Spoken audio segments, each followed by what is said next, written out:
Good afternoon, class. My name is Mr. Clark. It is Thursday, August 13th at approximately 5 p.m.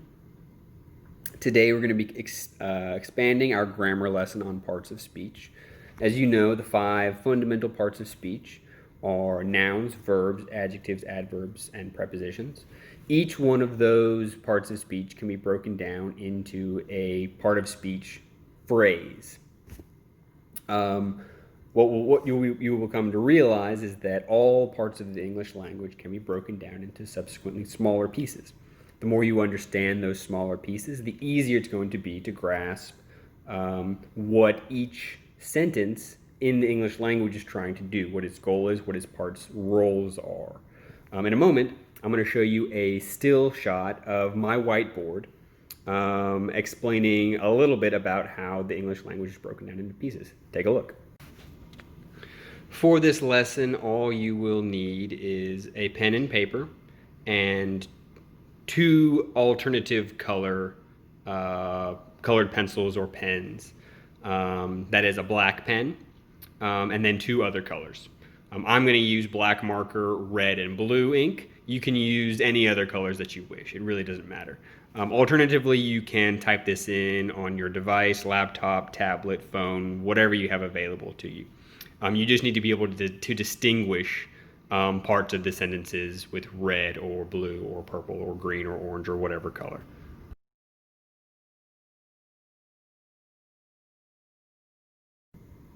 So you've just seen the word student and how it can be broken down further. Student are the 2 syllables in the word student. And then each of those syllables are broken down into their subsequent smaller sounds. Student. Now, we don't think about this. And really, this is not a significant lesson that anybody needs to learn. It just serves as an example of how the entire English language follows the same sort of system. Now, next, you're going to see another still shot of a sentence that is broken down similarly. Take a look.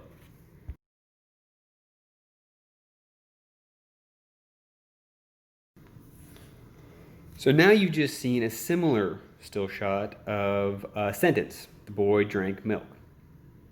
No one will argue that the boy drank milk can be broken down into smaller pieces. The boy and drank milk as 2 phrases, which is what we're going to focus on today, and the boy drank milk. Words, right?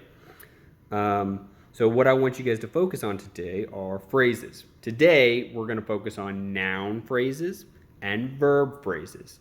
What we'll learn a little bit later on is an easy way to separate a sentence, or a clause rather, into subject and predicate. Follow me along to another still shot of noun phrases. So what you see in front of you are nouns. Nouns in a sentence can be subjects or objects. You don't need to concern yourself too much with this vocabulary at this time, but maybe just write into the margins that these are words we're going to come back to. Noun phrases are relatively simple. Nouns, we already know, refer to people, places, things, ideas, and events as a working definition. Noun phrases can be single words, or they can be long strings of words. The easiest way to think about a noun phrase is what can I break down into a pronoun? So, for example, the very excited boy jumped up and down on Christmas Day. We can say the very excited boy. If we want to simplify that, we can just say he jumped up and down on Christmas Day. Any phrase of words that we can break down into a smaller pronoun is a noun phrase.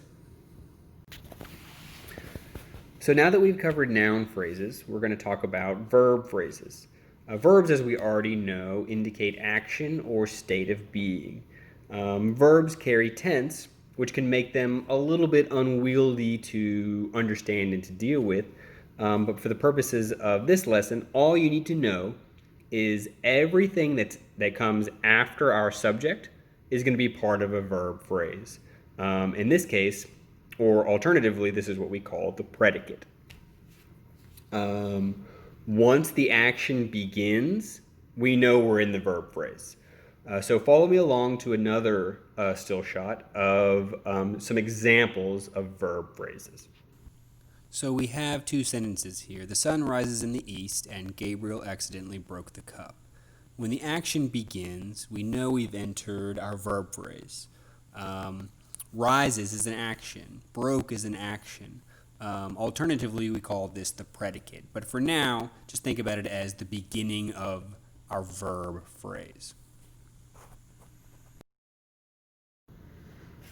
So now that we've gone over both noun and verb phrases, subject and predicate, we're going to put a few examples on the board. We're going to start by throwing some sentences up, and I'm going to show you exactly where the noun phrases and the verb phrases are.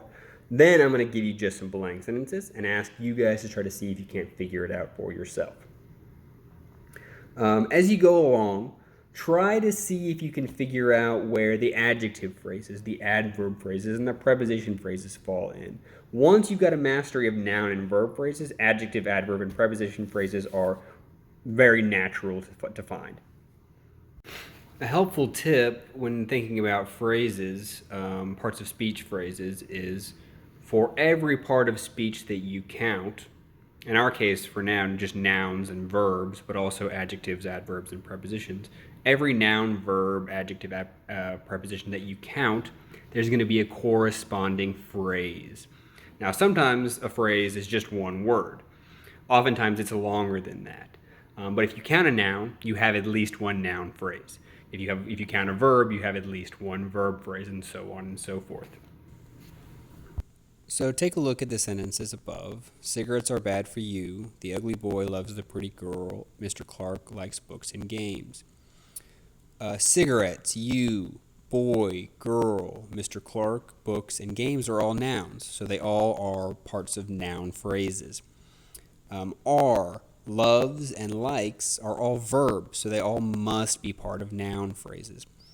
In addition, make sure when you're indicating where your noun phrases begin and end and your verb phrases begin and end, just very clearly. You can see I've written NP and VP above. You don't necessarily have to do that, but you do need to be very distinct and very clear with the colors that you use, and you need to be consistent. So every time you're indicating a noun phrase with blue or green or whatever, and every time you're indicating a verb phrase, it needs to be the same.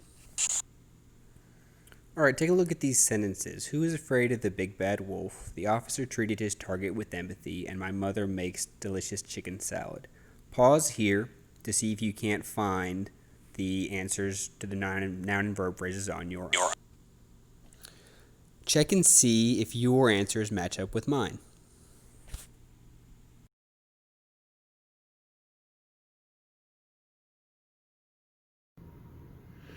All right, well, that is all the time that we have for today. Our next lesson is going to cover adjective, adverb, and prepositional phrases, which should bring the whole thing together. To finish off today's lesson, you need to click the link down below to a Kahoot quiz assignment. You do need to complete the Kahoot quiz assignment to get credit for today's lesson.